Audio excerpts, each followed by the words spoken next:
All right, AG back with part two of the of last year's Comic Con, 2019, Las Vegas, and that was definitely two of the quickest Comic Cons I've been to. They were less than a month apart, going from East Coast Comic Con, coming all the way back home, and then a couple weeks later flying back out and going to Vegas to get George Perez. So, yeah, quite the trip, and quite the traveling, but no complaints here, especially when things go smoother than expected, I guess. Or they tend to be smooth and just fine. Okay, better than okay. Fantastic. Well, got myself something to drink. This is actually, what is it, the white cherry? Yes, I like that white cherry. And damn it, I must have been thirsty. Gotta get some more, a bit parched. Not bad. Okay, so the main draw to Vegas was definitely Perez because, I didn't physically get to meet him at East Coast Comic Con. I just submitted some books through Desert Wind, and, Amazing Murph Nader hooked me up with, when he was in line, says, hey man, slip me a book, I'll get it signed by him.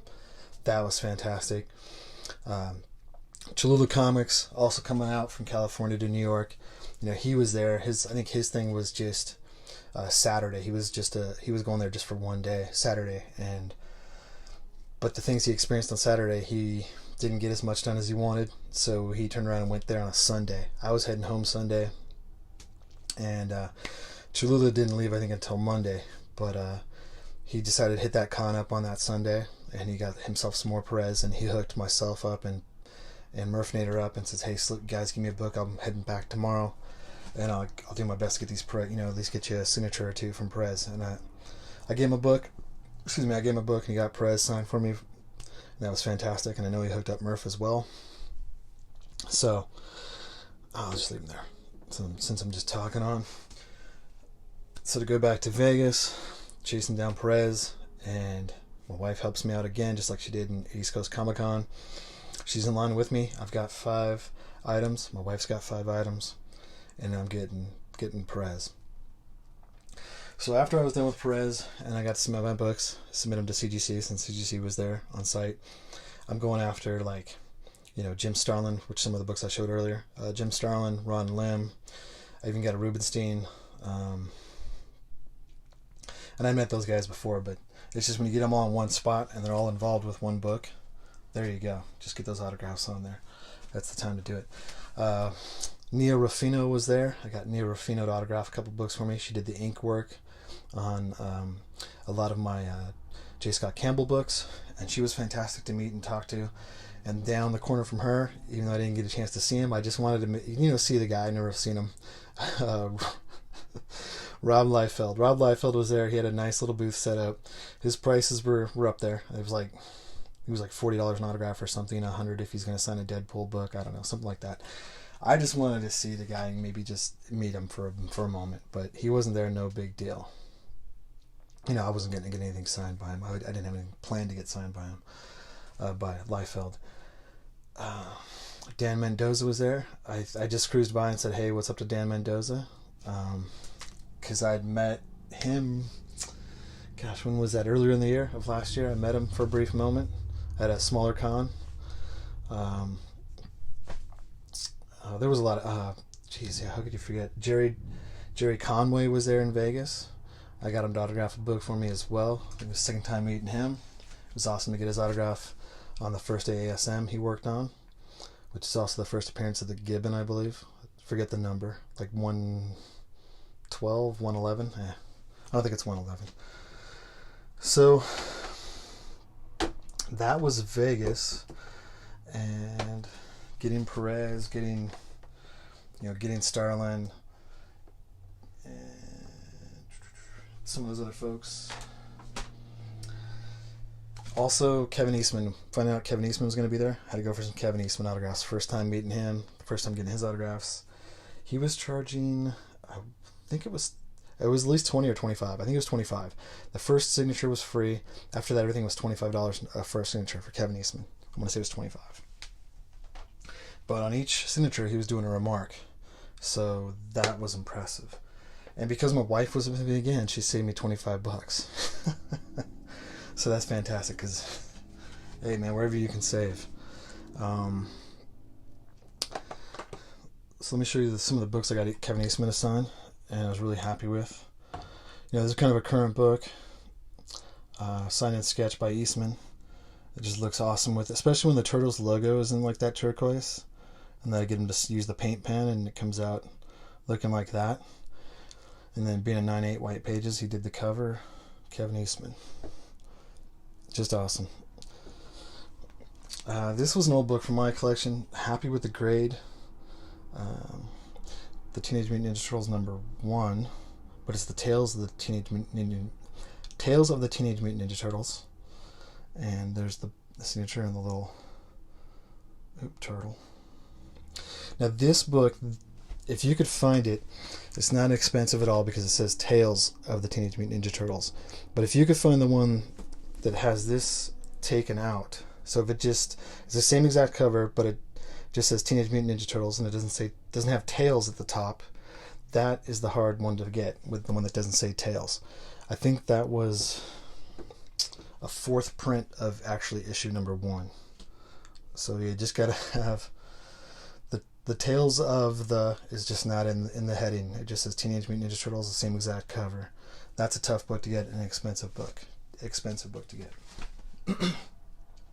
Meeting Kevin Eastman, being in his line, that was great too. That took some time, but it was well worth it. Also being in Vegas, being in that Perez line, and I believe that was a Friday. Actually, no, it might have been a Saturday. Sorry, my bad. I showed up too late on Friday.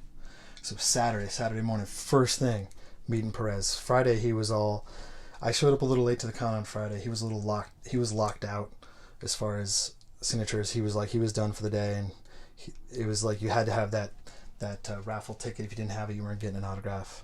So I had to show up first thing Saturday, get the raffle ticket, super stoked, waiting in line, waiting to figure out where I go in line. And one of the other YouTubers I had the pleasure of meeting and talking to a little bit was JoJo's Comics. I believe now she goes by, is it Comics and Flicks, as a term for movies. But yeah, she was great to talk to, and then the gentleman she was with was cool as well. So it was great talking with them a little bit in the George Perez line. In fact, they were the first ones in line, and I was #2 in line when we got in line really early when they allowed folks to line up for there was different lines for Perez, but when they actually allowed you to line up for Perez, she was in spot #1 and I was in spot #2, so that was fantastic. All right, let me get through this. Too much talking. Some of the other Turtle books I got signed. He had this at his table. I decided to buy it and get him to autograph it for me and then submit it. It was like his reprint of, the Raphael #1, first appearance of Casey Jones. But it's actually Kenneth Rockford cover. But it came back in 9/8 white pages. I picked the best one off his table that I could physically pick up. And he says, of course, Kevin Eastman goes, do you mind if I do a Casey Jones sketch? I was like, do I mind? I said, heck no, I don't mind. That thing's awesome. So really stoked, extremely stoked with that one. Excuse me. Then, of course, I was fortunate enough to have the actual Raphael #1, first Teenage Mutant Ninja Turtle spinoff and first appearance of Casey Jones. And to get him in that blue. And he did a turtle head sketch. Fantastic. The grade doesn't bother me at all. 6.0. In fact, you might be able to see there's actual, like a spine roll. It's tough to tell dark cover. So, if I really wanted to, later on I could press and clean, and shoot for the higher grade. But these two books, really stoked with. Where am I at? 9 minutes, dang it. Teenage Mutant Ninja Turtles #2. This was a shocker, a 9/8. I had no clue. I thought maybe an 8.5. But honestly, I didn't really study these books enough before.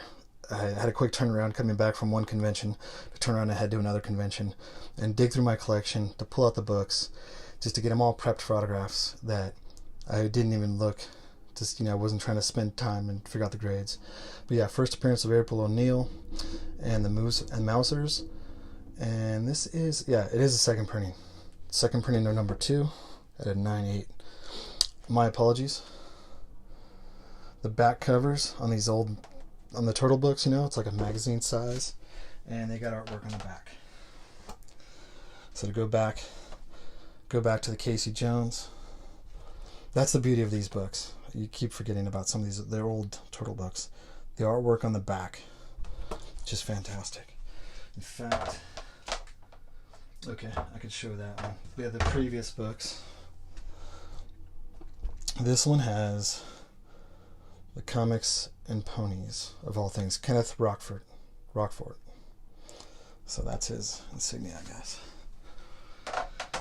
And one of the creme de la cremes, Teenage Mutant Ninja Turtles, and again, Eastman with that blue. Which one did I give? Oh, this is the one. Oop. I gave him a light blue pen. I tried the light blue, it didn't work, and he went back over it with a dark blue, and it came out. Of course, it popped. But you can see something in the bandana. That light blue paint pen didn't pop. It blended in too much. So, Kevin Eastman was awesome. This would be the third printing, and it's a 7.5. So really happy with that. Really happy to have these books in my collection. The back of it. Yeah. The Turtles, man. Where am I at? 11 minutes? Okay. So that's Vegas from last year. Not only did I get to meet JoJo Comics, another person I got to meet for the first time. Really cool.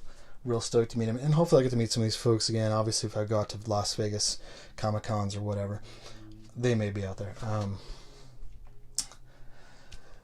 Team Franklin Fitness. God, wait. How do I not know his name? God, I'm just blanking. But it's Team Franklin Fitness on IG. Well, I mean, just a really cool guy. It was awesome meeting him, getting a photo with him, and talking a little bit with him.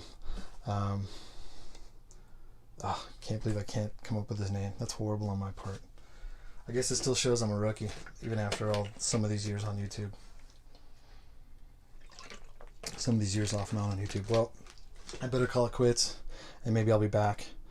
And again, just want to thank everyone out there. I hope everyone stays safe, and wishing everyone all the best. And we're coming out of this, man. This stuff is going away, and everyone's gonna be doing better.